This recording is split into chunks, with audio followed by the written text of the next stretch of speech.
বন্ধু-বান্ধৱীসকল সকলোকে মোৰ আধ্যাত্মিকতাৰ বেবী বৰুৱা চেনেলটিলৈ স্বাগতম জনাইছোঁ। মোৰ আগৰ ভিডিঅ'টোত মই আপোনালোকক কৈছিলোঁ যে আপোনালোকে যদি শিৱ বাবাৰ ভক্ত হয় তেনেহ'লে শিৱ বাবাৰ প্ৰিয় এই শাওনৰ মাহটো কেনেদৰে আপোনালোকে পালন কৰিব, কেনেদৰে তেওঁৰ নামত ব্ৰত ৰাখিব বা গোটেই শাওনৰ মাহটো নোৱাৰিলেও সোমবাৰ কেইটা আপোনালোকে কেনেদৰে ব্ৰত ৰাখিব সেই সম্পৰ্কে আলোচনা কৰিছিলোঁ। মই কৈছিলোঁ যে আপোনালোকে সংকল্প ল'ব, সংকল্প লোৱাৰ পিছতে আপোনালোকে গণেশজীক ধ্যান কৰি পেলাইহে তেওঁক পূজা অৰ্চনা কৰিব, তেতিয়াহ'লে সেই পূজা সাৰ্থক হ'ব বুলি কৈছিলোঁ। ইয়াতো বহুতৰে এইটো প্ৰশ্ন যে সংকল্প নল'লে ভগৱানৰ পূজা কৰা নহয় নেকি, বা ব্ৰতত কি কৰিব কি নকৰিব, শিৱজীক কি আপোনালোকে অভিষেক কৰিব, পূজাত কি কৰিব, দিনটো আপোনালোকে কি কৰিব, কি খাব কি নাখাব, এই সকলোবোৰ আপোনালোকৰ মনত হয়তো প্ৰশ্নৰ সৃষ্টি হ'ব পাৰে আৰু হোৱাৰো কথা। আৰু আপোনালোকে জানিবও লাগে যে আচলতে ব্ৰত কি, উপবাস কি, কিহৰ বাবে এইবোৰ ৰখা হয় আৰু আমি কেনেদৰে সেই দিনটো পালন কৰিব লাগে, কি কৰিব লাগে কি কৰিব নালাগে, কি খাব লাগে কি খাব নালাগে। কিছুমানে সুধিছে মোৰ অসুবিধা হ'লে মই কি কৰিম, বা মই ঘৰৰ মানুহক বনাই দিব লাগেচোন, মই নাখালেও হ'বনে। গতিকে আপোনালোকক মই বুজাবলৈ চেষ্টা কৰিম। চ' আপোনালোকে সম্পূৰ্ণকৈ ভিডিঅ'টো চাব, আপোনালোকে গোটেইবোৰ প্ৰশ্নৰ উত্তৰ পাব বুলি মোৰ বিশ্বাস আছে এই ভিডিঅ'টোত। চ' বন্ধু-বান্ধৱীসকল, এই পবিত্ৰ শাওণ মাহটো হৈছে শিৱজীৰ একেবাৰে প্ৰিয় মাহ। কিয় প্ৰিয় মাহ এই সম্পৰ্কে মই আলোচনা কৰিছোঁ, আপোনালোকে মোৰ আগৰ ভিডিঅ'টো চাই ল'ব।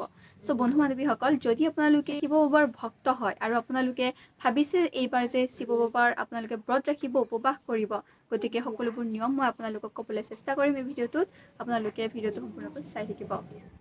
বন্ধু-বান্ধৱীসকল, আপোনালোকক মই আগতে এইটো কথা কওঁ যে আপোনালোকে যদি ব্ৰত ৰাখে বা উপবাস থাকে তেতিয়াহে যে আপোনালোকৰ গাত শিৱ বাবাৰ কৃপা পৰিব, সেইটো কেতিয়াও নহয়।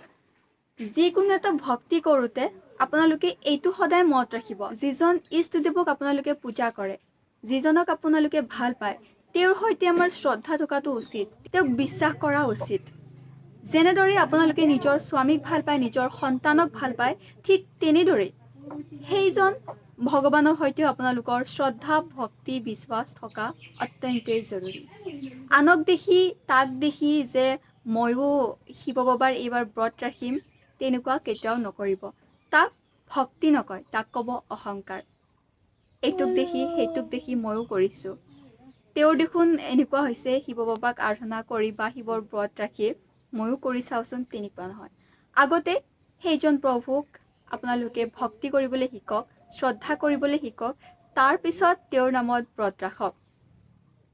ব্ৰত যেতিয়া আপোনালোকে ৰাখিব, ব্ৰত ৰখাৰ সময়ত সংকল্প লোৱাটো অত্যন্তই প্ৰয়োজন।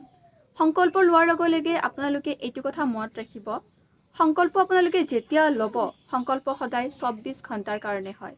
আপোনালোকে যদি ৰাতিপুৱা 6টা বজাত সংকল্প লয়, শিৱজীক জল অভিষেক কৰে, সেই 6টা বজাৰ পৰা নেক্সট ডে অৰ্থাৎ মংগলবাৰে ৰাতিপুৱা 6টা বজাতহে আপোনালোকৰ সংকল্প পূৰণ হ'ব। কিন্তু সেই 24 ঘণ্টাত নিৰাহাৰে থাকিব লাগিব।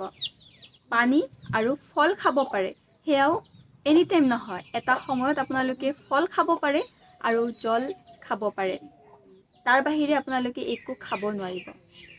আৰু বহুতক মই এনেকুৱা কৰা দেখা পাওঁ, ব্ৰত ৰাখে, তেওঁলোকে উপবাস থাকে, ঘৰৰ পৰা ওলাই যায়, ৰাতিপুৱা পূজা পাঠ ঠিকেই কৰিব, ভগৱন্তক ইচ্ছা কৰিব, ইচ্ছা প্ৰকট কৰিব যে মোক এইটো লাগে সেইটো লাগে, তুমি মোক সন্তুষ্ট কৰিবা, তোমাক মই এই কাৰণে ব্ৰত ৰাখিছোঁ, আজি মই সংকল্পবদ্ধ হৈছোঁ যে তুমি মোৰ এইখিনি আশা পূৰণ কৰি দিবা, তাৰ কাৰণে মই সংকল্প লৈছোঁ আৰু মই আজি সম্পূৰ্ণ ব্ৰতত ৰাখিম। তাৰপিছত ঘৰৰ পৰা ওলাই যাব, ক'ৰবাত গ'ল, কোনোবাই কিবা খাবলৈ যাচিছে, নাই নাই নাই নাই মই আজি নাখাওঁ দে, আজি মোৰ ব্ৰত আছে, কোনোবাই যাচিব, বা কাৰোবাক যেতিয়া খোৱা দেখিব মনটোত ক'ব, মোৰো খাব মন গৈছে, নাই নাই মই আজি খাব নোৱাৰোঁ, মোৰ আজি ব্ৰত আছে, তেতিয়াও কিন্তু আপোনালোকৰ ব্ৰত সাৰ্থক নহয়।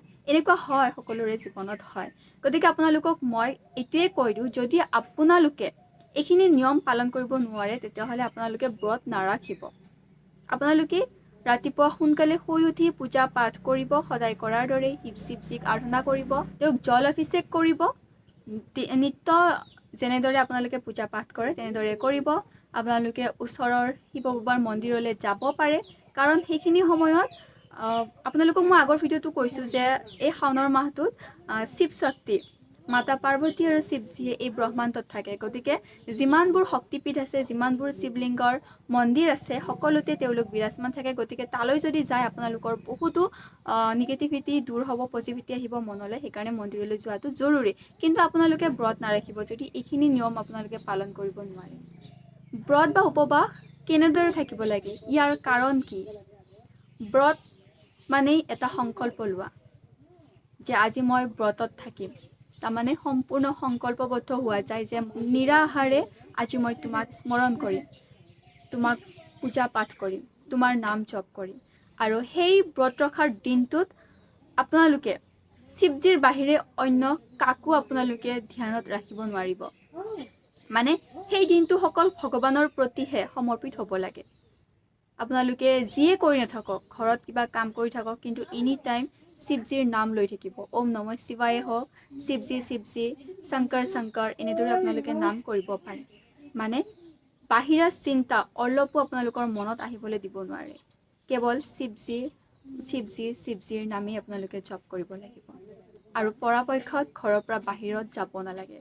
আপোনালোকে মন্দিৰ যাব পাৰিব, মন্দিৰত গৈ তেওঁৰ দৰ্শন কৰি আপোনালোকে ঘৰত আহি পুনৰ তেওঁৰ নাম জপ কৰিব লাগে।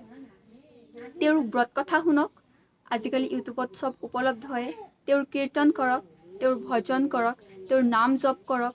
মোবাইলটোত যদি তেওঁৰ নাম জপ নকৰে, কিন্তু বেলেগৰ ভিডিঅ' আপোনালোকে চাব নালাগে।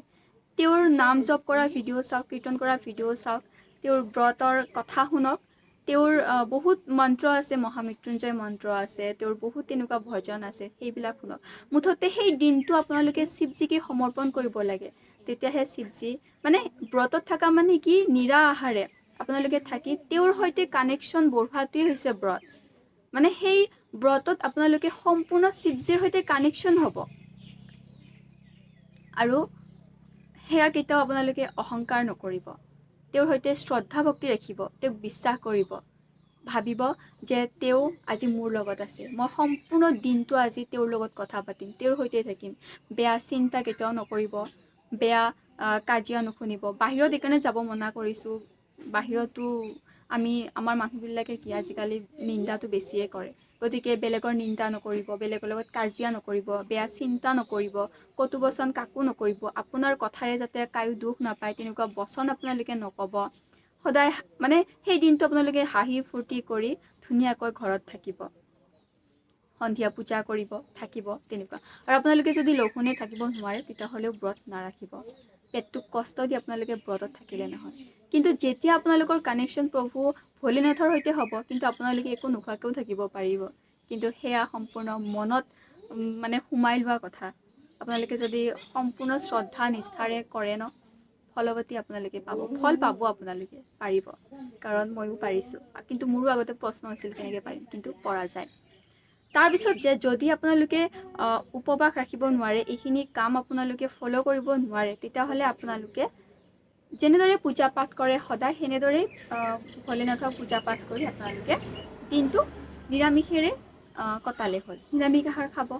কাৰণ আমাৰ শাস্ত্ৰত খাদ্যক কেতিয়াও ধৰ্মৰ লগত কানেকশ্যন কৰা নাই। ধৰ্মৰ লগত খাদ্যৰ কানেকশ্যন নাই। কিন্তু আমি কি খাদ্য খোৱা উচিত, কি খাদ্য খাব নালাগে, সেয়া বিজ্ঞানসন্মতও বহুতো মানে বিজ্ঞানসন্মতও তথ্য আছে। আৰু আমি নিজেও জানিব লাগে যে মাংস খোৱাৰ কাৰণে, মাছ মাংস হজম কৰাকৈ আমাৰ শৰীৰ নহয়। আমাৰ মাংস হজম হওঁতে এসপ্তাহ সময় লাগে। আমাৰ নাড়ী বহুত দীঘল, গতিকে মাংস হজম হওঁতে আমাৰ বহুত সময় লাগে। সেইকাৰণে মাংস খাব নালাগে। ইয়াৰ লগত ধৰ্মৰ কোনো কানেকশ্যন নাই। গতিকে আপোনালোকে এইকাৰণে মানে কি, আমি যি খাদ্য খাম তাৰ প্ৰভাৱ আমাৰ দেহত পৰিব। সেইকাৰণে আমি সাত্বিক খাদ্য খাব লাগে, তেতিয়াহ'লে আমাৰ মন শান্ত হৈ থাকে। মাংস খোৱা কিয় মানা, মাছ মাংস খোৱা কিয় মানা কৰা যায়? এইবিলাক হৈছে হিংসা ভাৱ, হিংস্ৰ ভাৱ হয়। কাৰণ তেওঁলোকক যেতিয়া মাৰা যায়, কাটা যায়, তেওঁলোকে কিমান ভয় খায়। সেই ভয়বিলাক আমি খাইছোঁ নে নাই? তেওঁলোকেতো শংকা কৰে ন, কিমান ভয় খায়। ছাগলী এটা যেতিয়া কটা যায়, কান্দে, ভয় খায়। সেই ভয়টোকে আমি খাইছোঁ ন, সেই ভয়টো তেওঁৰ শৰীৰত সিঁচৰিত হৈ গৈছে, সেই ভয়টো আমি খাইছোঁ ন। সেইকাৰণে তামসিক খাদ্য আমি খাব নালাগে। চ' বন্ধু বান্ধৱীসকল, আপোনালোকে গম পাইছে যে কোনে সংকল্প ল'ব কোনে সংকল্প নলয় যদি আপোনালোকে নিয়মখিনি পালন কৰিব নোৱাৰে সংকল্প ল'ব নালাগে এনেই শিৱজীক শ্ৰদ্ধা ভক্তিৰে জল অৰ্পণ কৰি আপোনালোকে যি অৰ্পণ কৰিব পাৰে আপোনাৰ ইচ্ছা অনুসৰি অৰ্পণ কৰি আপোনালোকে ঘৰত আহিব আৰু সেইদিনাখন আপোনালোকে ঘৰৰ পৰা নোলাব নিৰামিষ আহাৰ গ্ৰহণ কৰিব একো কথা নাই নিৰামিষ আহাৰ গ্ৰহণ কৰিব আৰু তেওঁৰ নাম জপ কৰিব আচলতে ভগৱানে ভক্তিহে চাই শ্ৰদ্ধা চাই আপুনি কি খাইছে কি খোৱা নাই সেইটো কিন্তু ভগৱানে কেতিয়াও নাচায় আমি সাত্বিক খাদ্য এইকাৰণে খাব লাগে কাৰণ আমাৰ শৰীৰে তেতিয়াহ'লে হিংসা ভাৱ আমাৰ শৰীৰত জন্ম নহ'ব আমি আলস নকৰাকৈ ধুনীয়াকৈ দিনটো পাৰ কৰি লৈ যাব পাৰিম সেইকাৰণেহে আমি সাত্বিক খাদ্য খাব লাগে চ' আজিৰ ভিডিঅ'টো ইমানেই আছিল আপোনালোকে হয়তো নিশ্চয় বুজিছে মোৰ কথাখিনি কেনেদৰে শিৱজীক আপোনালোকে ব্ৰত ৰাখিব বা কোনে ব্ৰত ৰাখিব লাগে ব্ৰত ৰাখিব নালাগে খোৱা নোখোৱাৰ লগত কি কথা আছে এইখিনি সম্পূৰ্ণ বুজি পালে